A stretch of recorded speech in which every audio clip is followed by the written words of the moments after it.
আমরা অনেকেই যে খুব বেশি খুশি যে বাংলাদেশে চাইনিজ ইনভেস্টমেন্ট আসতেছে, চাইনিজ ইনভেস্টমেন্ট আসতেছে, ভালো, যা অনেক বেশি চাইনিজ আসতেছে। এটার এটা আমাদের জন্য ভালো সাইন এবং আমাদের অর্থনীতির জন্য খুবই ভালো যে চাইনিজ ফরেন ইনভেস্টমেন্ট খুবই দরকার আমাদের দেশের জন্য।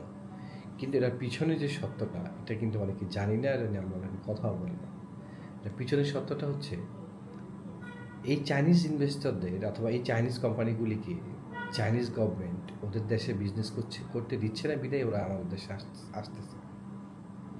এটার মেইন কারণ হচ্ছে চাইনিজ গভর্নমেন্টের গত বছর একটা ওদের রুলস হয়েছে যে, অথবা ওদের ডিসিশন, উপর লেভেল থেকে ডিসিশন আসছে যে যেসব কোম্পানি চাইনিজ ওয়েদার নদীকে ধ্বংস করবে অথবা ওদের পরিবেশকে ধ্বংস করে এমন ধরনের কোনো ফ্যাক্টরি ওরা রাখবে না।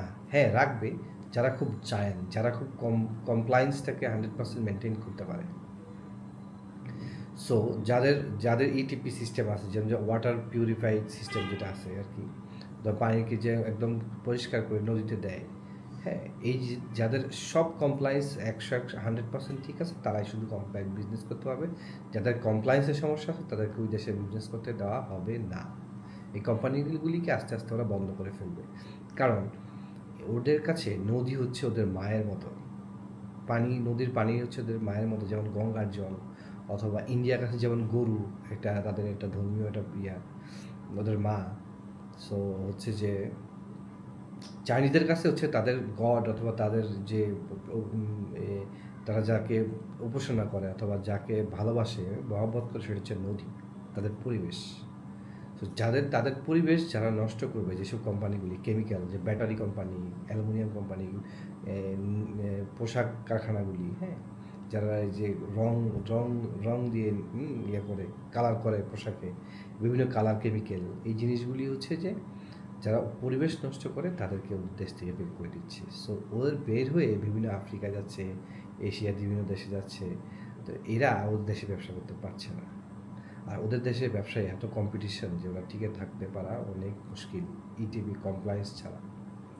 তো এটা হচ্ছে মেইন কারণ যে ওরা কেন আমাদের দেশে আসতেছে। ওরা আসতেছে ভালো কথা, কিন্তু ওরা তো আমাদের পরিবেশটা ধ্বংস করে ফেলতেছে, আমাদের নদীও ধ্বংস করে দিচ্ছে, আমাদের কৃষি এই যে এই ব্যাটারি কোম্পানিগুলো যদি ব্যাটারি কেমিক্যাল নদীতে যায়, পুকুরে যায়, মাছ থাকবে?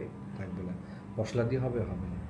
সো আমাদের উচিত, আমাদের সরকারের উচিত এই বিষয়গুলি নজরদারি করা এবং যাদের ফ্যাক্টরি আছে, যারা পরিবেশ ধ্বংস করে, তাদের বিরুদ্ধে অ্যাকশন নেওয়া, আমি মনে করি।